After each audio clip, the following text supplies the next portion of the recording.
কুষ্টিয়াবাসী এই পর্যায়ে আপনাদের সামনে শুভেচ্ছা বক্তব্য পেশ করছেন বাংলাদেশ জামায়াতে ইসলামী কুষ্টিয়া জেলা শাখার সম্মানিত আমির কেন্দ্রীয় মন্ত্রী সদস্য জনাব অধ্যাপক মওলানা আবুল হাশেম।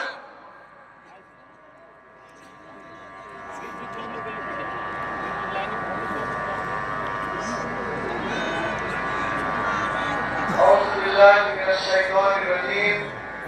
بسم الله الرحمن الرحيم